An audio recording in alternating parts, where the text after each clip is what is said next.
Right face. Forward, up. Column left.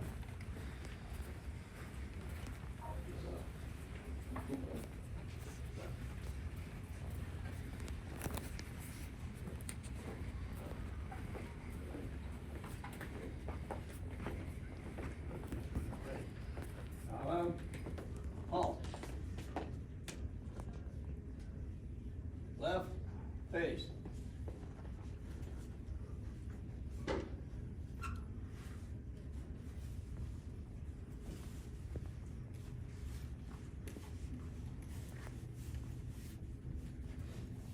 Post colors.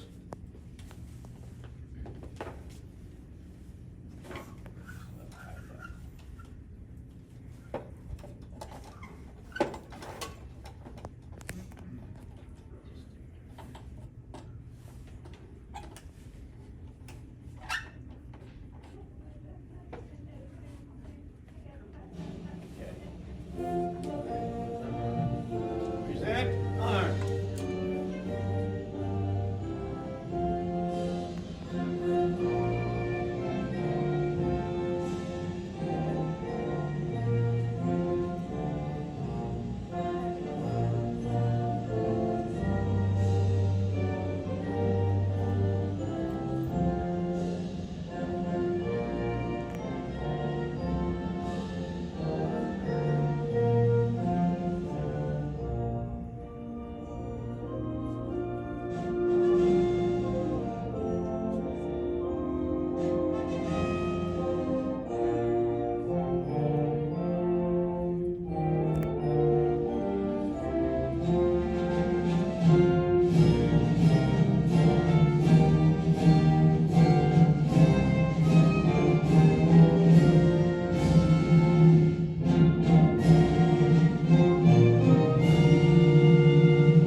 A round of applause, please, for the American Legion Post 224.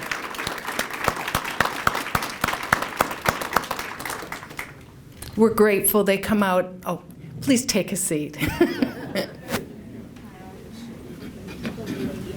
We're grateful they come out every year and post the colors for us. It is my pleasure to introduce Mayor of Farmington Hills, Teresa Rich. I'm Farmington Hills Mayor Teresa Rich. Honored to be here with you today. I see Mayor LaRussa is here as well. He'll be providing remarks in a couple of moments. I'd like to introduce some of the people from our city team who are here. I see our city, actually a couple council members, John Aldred and Valerie Nall. Are there any other council members I'm missing? I don't think so. Say hello to Val, say hello to John. It was tepid, but we'll work on that. And we have a number of our city staff here as well, starting with City Manager Gary Mekshin, Assistant City Manager Karen Mondora, Economic Development Director Tia Brockway, Vicki Sullen-Wynn, who leads our communications department. Over there, you are. I see Lisa Sullivan from the comms department, and Brian Farmer from special services.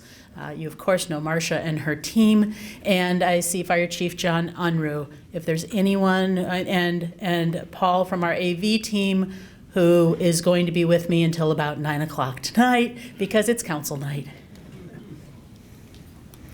I appreciate being included in this celebration today. You know, I read something this morning that half of our veterans now are over 70. And I thought, wow, that's quite the statistic.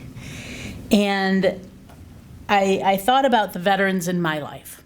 And so my father-in-law and my father were very, very strong in their feelings about pride in having been veterans. My father-in-law was a World War II veteran. He served in Okinawa, and he wore this hat everywhere. He's now with the ancestors. My father just passed in April, and he was so proud of being an Army veteran. And he had a whole collection of Army hats. And so when he passed, the family distributed his hats. And so I'm bringing that to have my father-in-law and my father with me today, and with you in this celebration. And it made me think, you know, there were more veterans with us last year who have now joined the ancestors. And if we could maybe just have a moment of silence in honor for our veterans who served and served our community and walked amongst us. If we could do that for just a moment, please.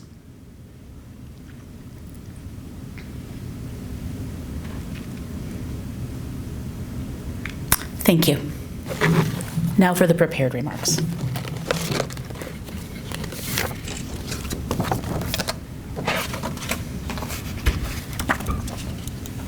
I'm known to say that Farmington Hills is a destination city.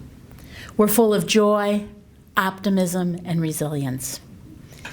And it's just delightful to see a room full of people who are here with us for this celebration today as we recognize some of the strongest and most resilient community members amongst us, our veterans.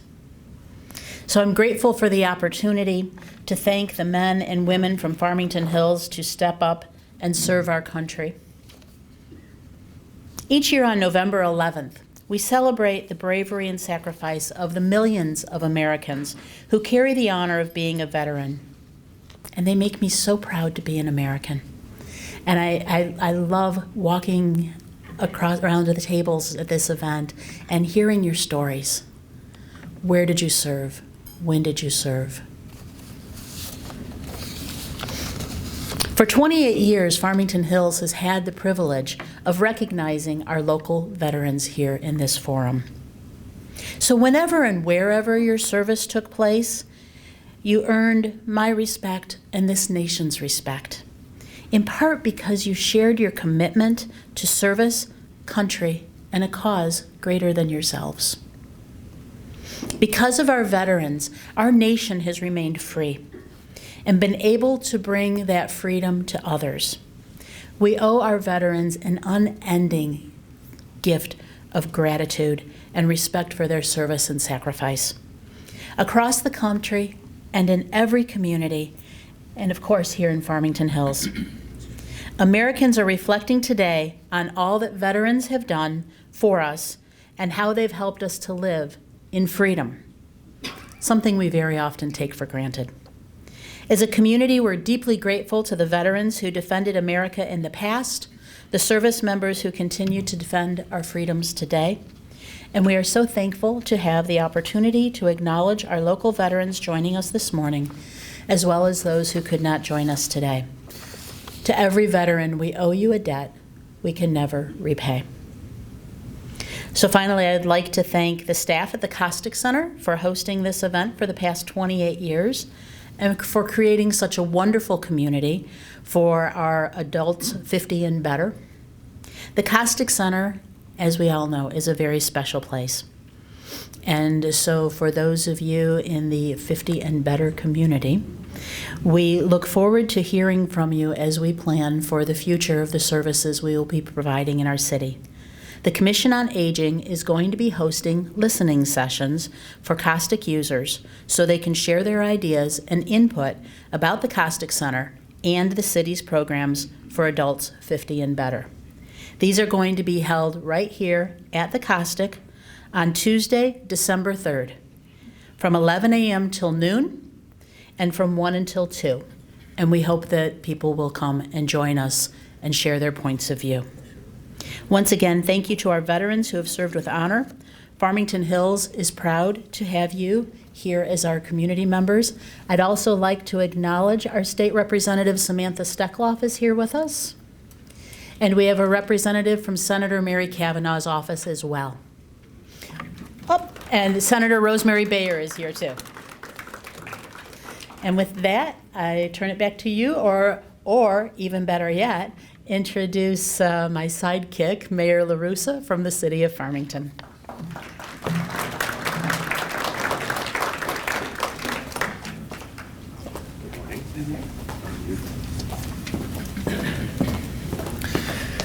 Thank you, Mayor Rich. Good morning, everyone. It's always such a privilege to stand before you and to get a few moments of your time, which is so very valuable and has been spent and so richly in the service of our country. You know, as I reflect on Veterans Day, the thing that keeps coming to my mind is how much service is sacrifice. And everyone in this room, to some degree or another, has served and therefore is continuing to sacrifice for our country. I do want to acknowledge really quickly that our Public Safety Director, Bob Hohannison's in the room today. Bob, thank you for being here. And thank you and your team for always being there for Farmington and for the residents. I think all of you represent what is great about our cities. You continue in your service to sacrifice for others, and that's a principle that I think in many ways we need to renew in our nation. I'm raising 2 children, and we talk about not being a me monster, you know, me. And I think that the example that all of you set are one of the things that I can raise up to my own kids and say, well, there you go. This is what it's supposed to look like. This is what it looks like to sacrifice for others. This is what it looks like to serve. And so I just want to add my thanks to all the other sentiments that have been expressed here so far and will be expressed. And thank you so much for your service and for continuing to be an inspiration to me as I continue to serve and to be a representative for the people. You all, though, represent something, one of the elements that make the United States such a great nation, and we're forever grateful for your service. So enjoy your lunch. I'm looking forward to speaking with many of you one-on-one, and definitely share with me anything that's on your mind as we continue to pursue greatness here in the nation and as you continue to be a beacon of inspiration to young people and to public servants like me. Thank you.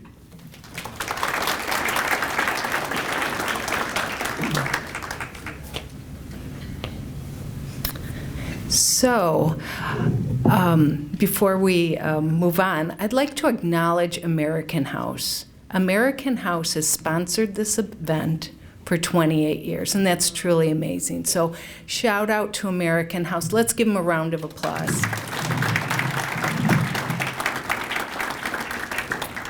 Okay. It is my privilege to introduce Colonel Edward Hirsch.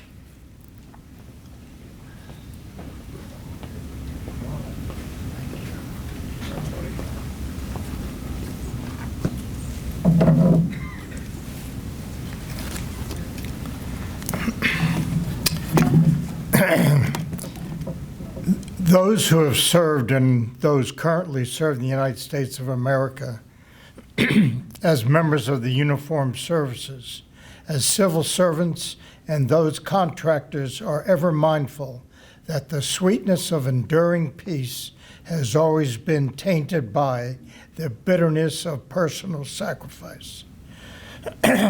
We are compelled to never forget that while we enjoy our daily pleasures, there are others who have endured and may still be enduring the agonies of pain, deprivation, and internment. Before we begin our activities this day, we pause to recognize our POWs and MIAs. I call your attention to the small table to my right, to your left, which occupies a place of dignity and honor. It is set for one, symbolizing the fact that some are missing from our ranks. They're called as POWs and MIAs. We call them comrades. They are unable to be with their loved ones and families tonight, so we join together to pay our humble tribute to them and bear witness to their continued absence. This table set for one is small, symbolizing the family of one prisoner alone against his or her suppressors. The tablecloth is white, symbolic of the purity of their intentions to respond to their country's call to arms. The single red rose in the vase signifies the blood that many have shed in sacrifice to ensure freedom of our beloved United States of America. This rose also reminds us of the family and friends of our missing comrades who keep the faith while awaiting their return. The vase is tied with a red ribbon, symbol of our continued determination to account for our missing. A slice of lemon on the plate is to remind us of the bitter fate of those captured and missing in a foreign land. A pinch of salt on the plate symbolizes the countless fallen tears of families as they wait. The holy books of many faiths represent the strength gained through the belief to sustain those lost from our country, founded as one nation under God.